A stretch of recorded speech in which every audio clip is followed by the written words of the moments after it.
Welcome to the Akashic Reading Podcast, presented by AkashicReading.com, the place where you can learn to access your soul's wisdom, or at least stop digging the hole any deeper. I'm your host, Terry Uktana, and today we'll be debunking the myth that everyone is here to learn lessons. Because once the lesson is learned, the next thing to do is develop the skills to use and apply it. The common wisdom and message in spiritual communities states souls embody on this planet to learn lessons. This is presented as if souls go through a school system somewhat like we have in North America or Europe, where there's a specific structure for what lessons are learned at what age and in what order. Here, young children learn addition, then subtraction, multiplication, and then division. Older children will go through geometry, algebra, trigonometry, calculus, and possibly statistics. All of this through a system where the lessons are carefully curated by an authority or authorities, and once a lesson is learned intellectually and can be applied in an academic setting, then the process is complete and the next lesson provided. The idea being that once all the lessons are learned, there's no further reason for incarnation and the soul, quote-unquote, graduates. This idea has created a focus on getting the lesson as a remedy for issues, problems, frustratingly repeated patterns, negative or maladaptive habits, or anything which seems to be keeping us from the life we're trying to have. Therefore, if we can wrap our head around things, get the meaning or the message which is trying to be conveyed, plug the enlightenment into our knowing, then everything will magically shift and we can move forward. The problem with this model isn't that it's wrong, nor that it's like a broken clock which is right twice a day whether it likes it or not. This is in fact a good description for embodiment, just not a complete or adequate one. Dealing with embodiment as if it's all about lessons is a bit like buying a car but finding it only has 2 wheels when it needs 4, has no driver's seat to sit on, and only part of the engine. You have a car, but it's a fixer-upper and not one which is going to get you where you want to go anytime soon. But before we go forward from here, let's back up a moment to get a clear idea of why this is. Embodied life on this planet is meant to be educational. This is an educational space where souls come to learn. While there are thousands upon thousands of lessons which are taught here, just like there are in an education which spans ages 6 through 18, the main thrust of them is love and fear. Souls don't need to learn about love. We come from love, are created of love, and live in a loving state everywhere but here. What this planet teaches in infinite variety is what it means to be without love. This is a place where fear is real, has meaning, and can be experienced on every level. It's a place which, like dark complements and supports light, gives meaning and depth to love, allows us to expand our full being experience of it, and expand into conscious, active acts of love. Love of self, love of the other, love of environment, situations, objects, concepts, and so much more.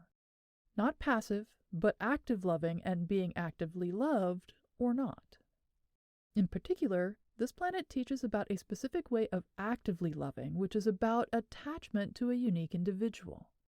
This place begins the lessons a soul needs in how to love and create bonds with another, such as a child, parent, sibling, or chosen other. This embodiment is about the personal versus the global, and all of the complex intertwinings which can occur between them. For instance, you can experience lessons on how to stop focusing on your personal needs to have and act on empathy for others as individuals or groups, or how to stop focusing on others or social shoulds and instead value creating healthy boundaries and empathy for yourself. Add to this lessons around experiencing emotions. In our natural soul state in the Akasha, where we are beings without containment or separation, we communicate empathically and telepathically. We feel directly what the other feels, receive their thoughts as our own. Because of this, we live lives of pure and unconditional love and infinite care for the other. We are literally our brother's keeper because what we feel, they feel, and what they think, we know. Embodied life, with its individual containers, its artificial yet distinct separations, gives us the freedom to experience ourselves fully. Everything here is sharp and technicolor and in every variety of the rainbow. It can be sensory overload, but it is our brief window into the full throttle experience and not to be wasted. We don't bring all we are into embodied life, we bring what we choose, what we need. The less we bring, the more our bodies help us forget all but this life now. The more we bring, the less our bodies can keep out of sight, the more balanced and therefore sensitive we will be. Now, just saying, not everyone is overwhelmed by this experience. Some are more sensitive to the world around them, others retain or regain their knowledge of the universe beyond the physical and who we truly are. This is a function of embodiment, a balancing of universal and embodied energies. All of which is just a very brief, incomplete overview of what embodiment here is about. Think of it like an artist's toolkit and palette. It doesn't determine what the painting will end up being or even if it will be. It provides a means for the artist to create and possibly some inspiration as well. Life as a human being is complex by its very nature. We are social beings interconnected in a myriad of ways just within our own family, let alone our social economic group, race, ethnicity, country of origin, profession, interest groups, and so on and so on. So it's rare we come to learn only one lesson or anything simple. It just isn't the right setting for that. Instead, we weave together many different lessons to learn throughout this life, matching the expectations we have for what we can achieve at various maturity levels with the possibilities the life could afford us. This means while some lessons need to be learned sequentially, like math, others can be learned all at the same time, like English, Lit, and History. And it often makes sense to have them all going at different rates or different levels all at once. We can be a pro at manifesting but really awkward at leadership, or struggle with being overly blunt while excelling at craftsmanship or navigating complex systems. There are exceptions to this, however. There are some lessons which can stop us in our tracks. Lessons which we simply can't skip past or defer, so if we don't get to them first, second, or third try, we might decide to put everything aside, therefore we focus solely on them. It's not uncommon to see this in people who absolutely refuse to accept responsibility for anything they have, are, or will do. They won't get a job and can live with relatives way into their 4th or 5th decade. They refuse to take any actions to resolve issues around quality of life, even very, very small ones, all the while complaining about them. They stay in jobs which cause more problems than they're worth, all the while a change would be simple, easy, and a relief. They stay in relationships which, while not harmful to anyone, aren't really relationships at all and seem stalled, never going anywhere or providing any happiness. Lives of this kind are usually set up to force the person to take responsibility for anything, any small thing. So the lesson is encoded in every small particle, action, and interaction. It's like forcing a puppy's nose into piddle when they constantly pee in the wrong place. Any step in the right direction will be rewarded, anything else will just keep the nose in the piddle. It's important to note these types of lives aren't punitive.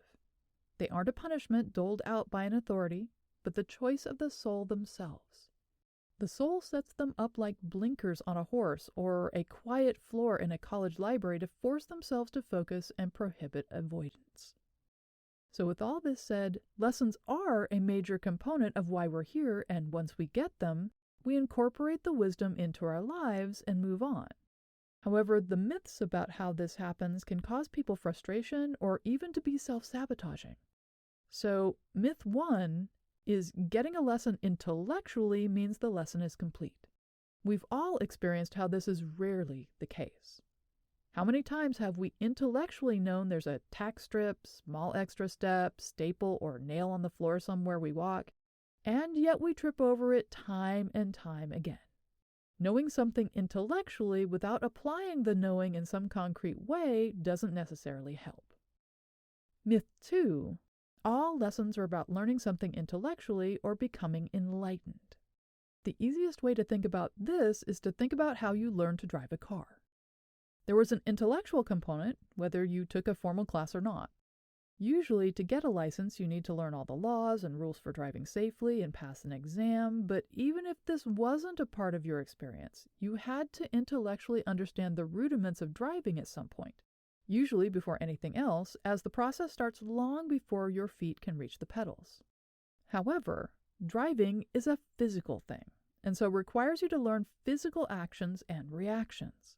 Rarely is anyone a savant at anything, so there's usually a lot of awkward beginnings, literal false starts, near misses, possible actual scrapes, mistakes, and a ton of experiential learning, all of which transforms us from who we were into something completely new. It also creates a gateway for more possibilities, opportunities, and potentialities. Like a flower opening, petals radiate out from this.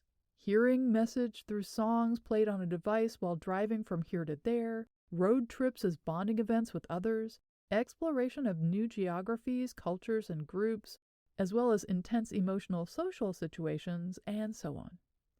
Getting your head around driving is necessary, but actually a very small part of the process.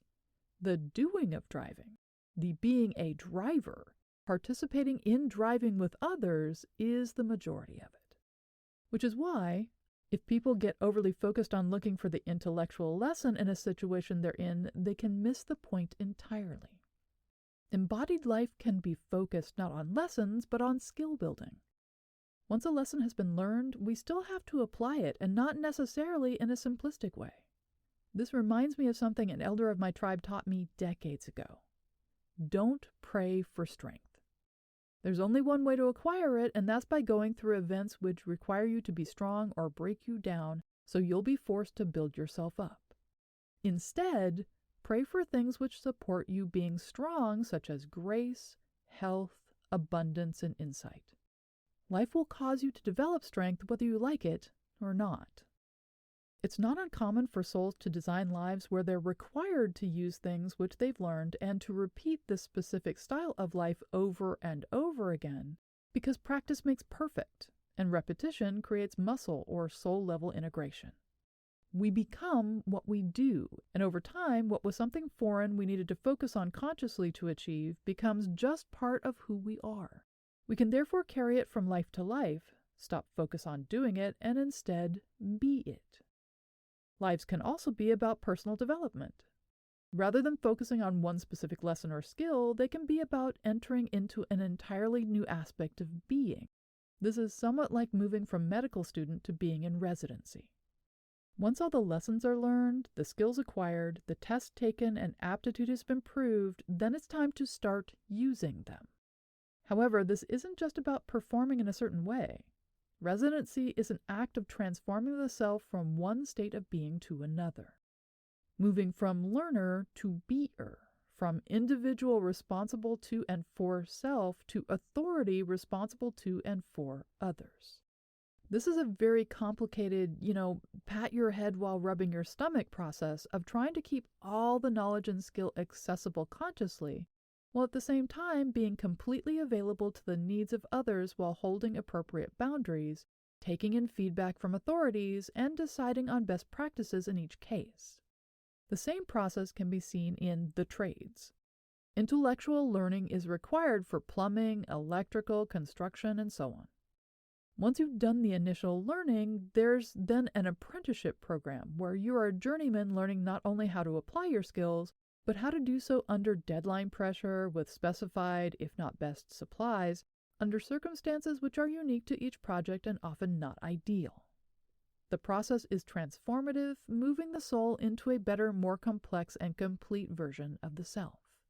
While it can seem like the goal is to achieve something, create something, make a unique impact on the world, often with these lives the point is not one sterling achievement, but the process itself. Like with any craftsman, each project is another chance to be better, to create more perfectly, but never the final destination because their life is about being a craftsman. To be better than the self each time, to unfold more of the self, discover more of what is possible with each iteration is the point. So if you've been looking for the lesson and can't find one, if you've beaten your head against the wall so long you've created a permanent flat spot on your skull and a relationship with each individual brick, perhaps it's time to pull back and take a pause.